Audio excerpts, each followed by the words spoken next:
So if you could start a brand new program and have 19 million people sign up with a technology that is way, way behind where we are today, why can't we, over a 4-year period, simply expand that program? I don't think it's such a difficult operation. So when you talk about the drug companies and the lobbyists and the enormous amount of money that they spend, does this exist anywhere else other than the United States, lobbyists on that level? No. What are the misconceptions of you? Because here's the if you go to the knee-jerk conservative reaction, you talk to people who are not interested in anyone that wants to be a democratic socialist. They hear the name Bernie Sanders. The negative implications are that you are somehow or another going to take their money. Right? Is that annoying to you? Yes, it is. Of course it is. And also that I'm Mr. Maduro, I'm a dictator, I love dictatorships and all that stuff.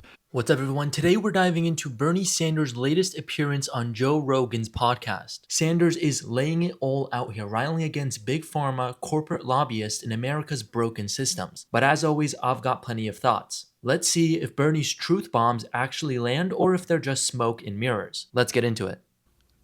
And the truth is, Joe, that if you look at the issues that I campaign on and what I believe on, they are really not terribly radical. They exist in many countries all over the world. For example, we can start on healthcare if you'd like.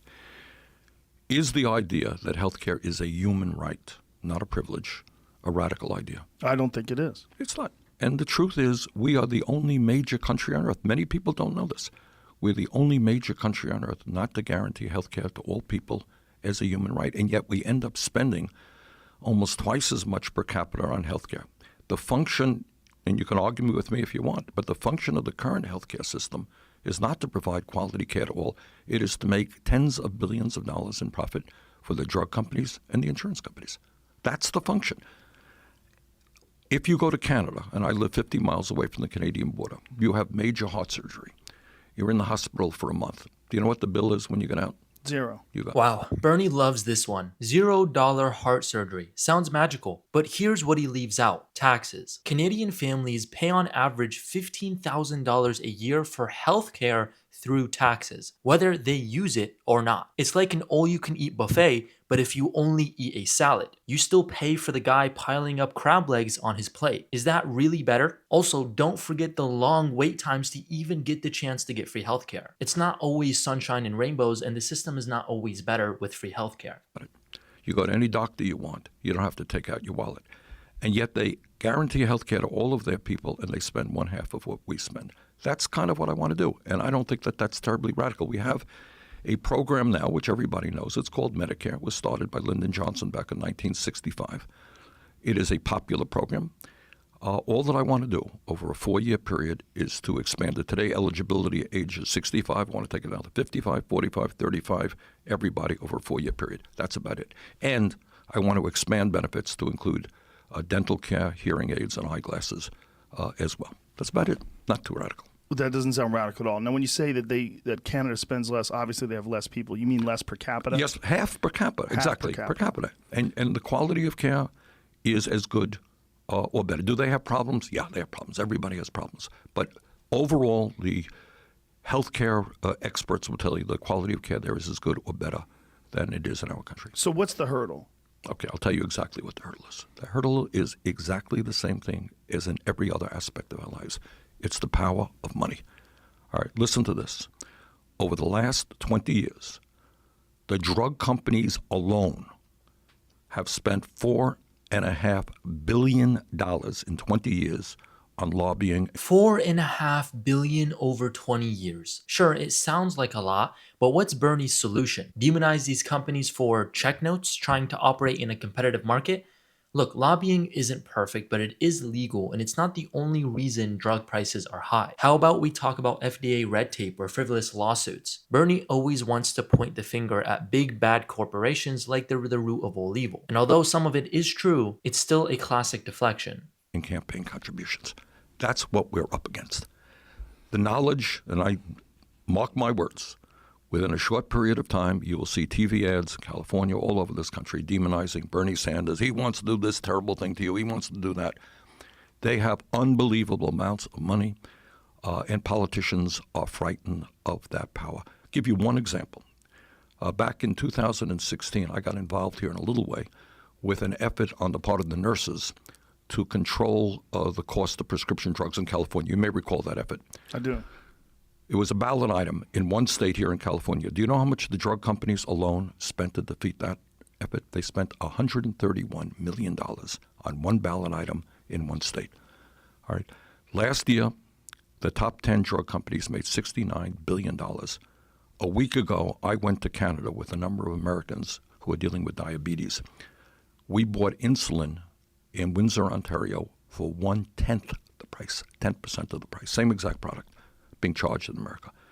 So you got drug companies that are engaged in collusion and in price fixing who are incredibly greedy.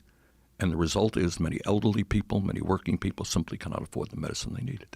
It's unbelievable. And the reason for all of that stuff is we are the only country in the world that does not negotiate with the drug companies. They can charge you any price they want. And that has to do with the fact that we don't have a national health care program. Medicare is not negotiating, et cetera.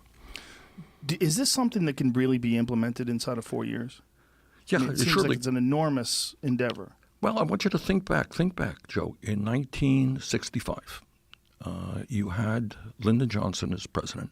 And by the way, this idea of national health care, this has been talked about literally since Teddy Roosevelt. This is not a new concept. Healthcare is a human right. That's what Teddy Roosevelt was talking about. That's what FDR was talking about. Harry Truman was talking about it. Kennedy was talking about it. Kennedy got killed. Lyndon Johnson picked up the mantle. And their idea was, according to people in their administration, we'll start with the elderly who are most impacted by healthcare costs and sickness. We'll start, and they did. In 1965, without the technology we have today, they implemented Medicare. 19 million people, elderly people, signed up in the first year. So if you could start a brand new program and have 19 million people sign up with a technology that is way, way behind where we are today, why can't we, over a 4-year period, simply expand that program? Classic Bernie. He's out here saying, hey, it's easy to expand Medicare for all, like it's flipping a light switch. But he glosses over this small issue of, money. Where's the funding gonna come from, Bernie? Taxpayers already feel like an ATM with no withdrawal limit. Why don't we fix the current system before throwing another $1 trillion idea on the pile? What do you guys think? Are we ready to trust these bureaucrats to manage even more of our healthcare? I don't think it's such a difficult operation. So when you talk about the drug companies and the lobbyists and the enormous amount of money that they spend, does this exist anywhere else other than the United States? Lobbyists on that level? No, of course not. And the reason, in Canada, what you have is you have a national health care program and so forth. And they sit down and, they negotiate with the drug companies. They have their own approach.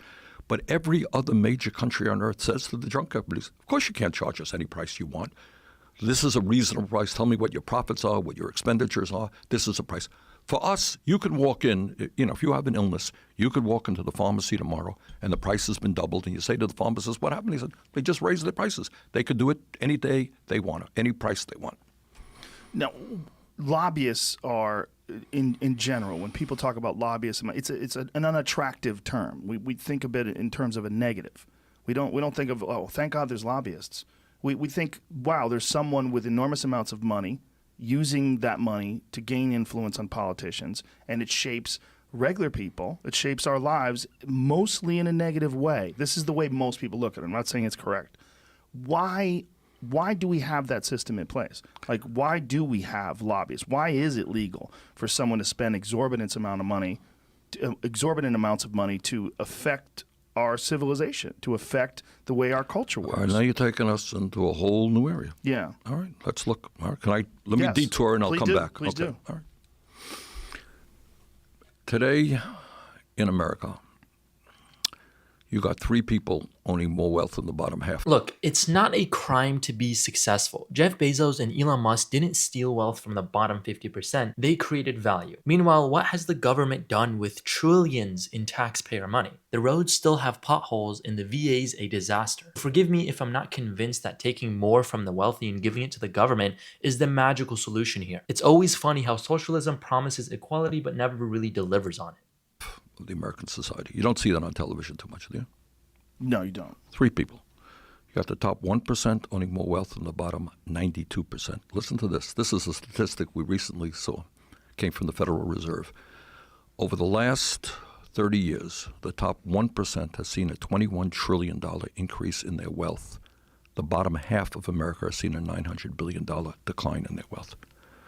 So what you have in America today is a relatively small number of incredibly wealthy people. And I deal with these guys every day. People say, oh, we're talking about rich. You don't know what rich is, what multi-billion-dollar operations are.